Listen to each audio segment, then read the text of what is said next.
Varahini channel பார்க்குற அனைவருக்கும் வணக்கம்.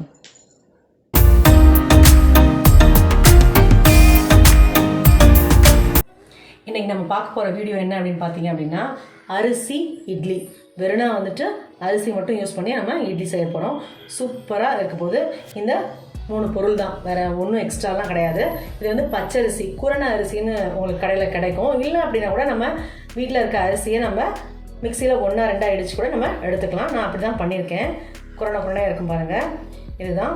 இதில் நான் 350 கிராம் அரிசி எடுத்திருக்கேன், பச்சரிசி. அதுக்கப்புறம் தேங்காய் 1/2 மூடி, கடலப்பருப்பு 1/2 கப்பு, தேவையான உப்பு, அவ்வளோதான். இது கடலப்பருப்பு ஒரு 1/4 மணி நேரம் ஊற வச்சுருங்க. அதே மாதிரி ரைஸையும் ஒரு 10 நிமிஷம் ஊற வச்சுருங்க.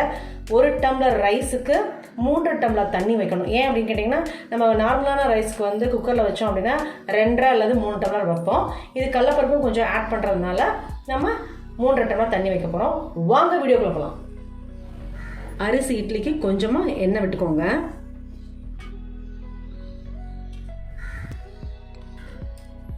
கொஞ்சம் கடுகு, கடலப்பருப்பு உளுத்தம்னா வேண்டியதில்லை. 2 வரமிளகாய் காரத்துக்காக. இதுக்கு சட்னி வச்சுக்கணும். 3 டம்ளர் தண்ணி சொன்னோம் இல்லையா, ஊற்றிக்கலாம். நம்ம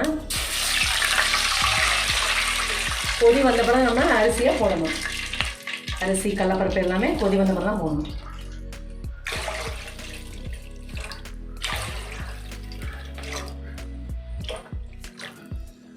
இது இல்லாமல் கொஞ்சம் உப்பவே ஆட் பண்ணிக்கலாம். இப்போவே நம்ம கடலப்பருப்பு ஆட் பண்ணிக்கலாம். நல்லா வெந்துடும். பாருங்கள், தண்ணி நல்லா துளிடுச்சு. இப்போ நம்ம ஊற வச்ச அரிசி அப்படியே ஆட் பண்ண வேண்டியதுதான். இது நல்லா வேகட்டும். ரொம்ப டேஸ்டியாக சூப்பராக இருக்கும். இதுக்கு ஒரு சட்னி வேறு நான் அரைக்க போகிறேன், அதுவும் உங்களுக்கு காமிக்கிறேன். ஜம்முன்னு இருக்கும் பாருங்கள். இப்போ துளிட்டு இருக்கு இல்லையா, இதோட நம்ம தேங்காய் வச்சுருந்தோம் இல்லையா, அதையும் ஆட் பண்ணிக்கலாம். நல்லா மிக்சியில் அடிச்சிட்டேன் நான் தேங்காவை. 1/2 தேங்காய் ஃபுல்லாக நம்ம ஆட் பண்ணிட்டோன்னா என்னோடய தேங்காய் பாலும் சேர்த்து அந்த அரிசியோடு மிக்ஸ் ஆகும்போது செம்ம சூப்பர் டேஸ்ட்டாக இருக்கும். நல்லா வேகட்டும் அரிசி. 3/4 வெந்தாச்சு. இப்போ நம்ம கறிவேப்பிலையும் கொத்தமல்லியும் ஆட் பண்ணிக்கலாம். நீங்கள் இருந்ததுன்னா ஆட் பண்ணுங்கள், இல்லைன்னா கூட வேண்டாம்.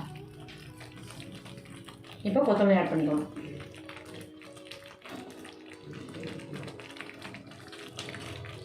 பாருங்கள் எவ்வளோ கலர்ஃபுல்லாக சூப்பராக இருக்குன்னு. அதே மாதிரி டேஸ்ட்டும் ஜம்முன்னு இருக்கும்.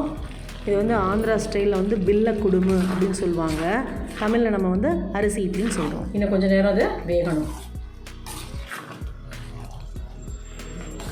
பாருங்கள், சூப்பராக வந்தாச்சு. தண்ணியெலாம் எதுவும் இல்லை, ஃபுல்லாக ட்ரை ஆகிடுச்சு. இதை ஒரு 10 நிமிஷம் தட்டம் போட்டு மூடி வச்சிடணும். ஆஃப் பண்ணிடலாம் ஸ்டவ்வை. பாருங்கள், நல்லா வெந்துருச்சு. நம்ம இதுக்கும் எடுத்து பார்த்துக்கணும். இங்கே பாருங்கள், சூப்பராக வெந்திருக்கு.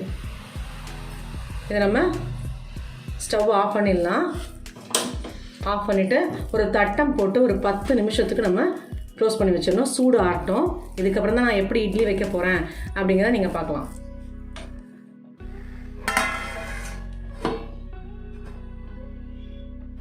இட்லிக்கு சூப்பரான ஒரு சட்னியை ரெடி பண்ண போகிறோம்.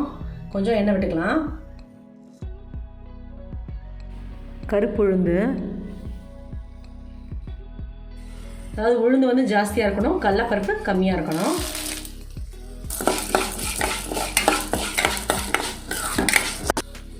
வரமிளகாய் 4 போட்டிருக்கேன். நல்லா காரமாக இருக்கணும் இல்லையா, அதனால்.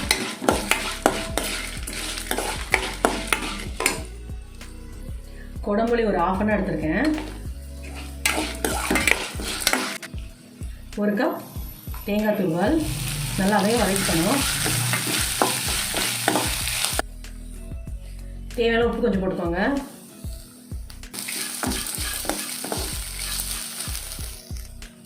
தேங்காயும் நல்லா ஃப்ரை ஆகிடுச்சு சூப்பராக. இதை நம்ம ஆஃப் பண்ணிடலாம். சூடு ஆறினோடனே நம்ம சட்னி அரைச்சிக்கலாம். சட்னி பாருங்கள், சூப்பராக ரெடி ஆகிடுச்சு. நம்ம இட்லி செய்யலாம். அரிசி இட்லிக்கு அது நல்லா சூடு ஆறிடுச்சு.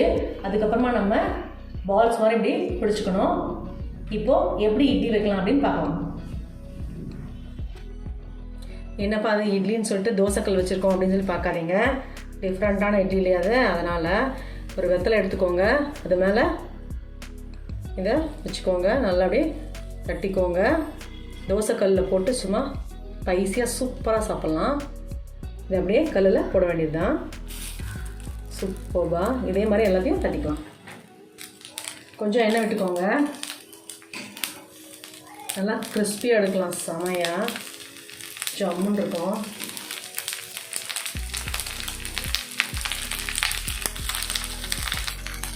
ஒரு 2 நிமிஷம் வந்து நல்லா வேகணும். அதுக்கப்புறம் தான் நம்ம திருப்பி போடணும். இன்னும் அது வேகலை, நல்லா வேகட்டும்.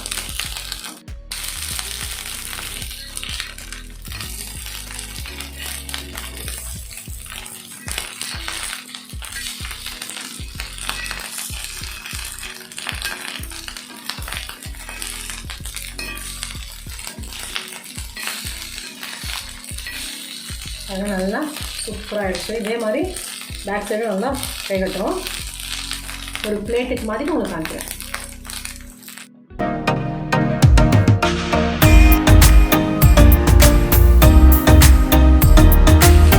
அப்படியே இதில் சூடாக நல்லா சூப்பராக இருக்கும். பரிமாறும் போது அப்படியே சூப்பர் செம்ம டேஸ்ட்டாக இருக்கும். இந்த ஃப்ளேவர் வெத்தலையோட ஃப்ளேவரும் இதுவும்.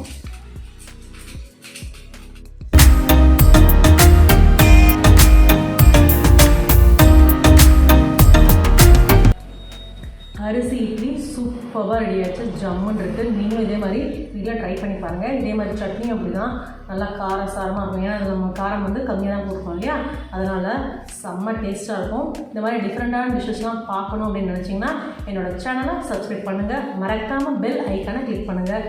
Good food good life. Thank you.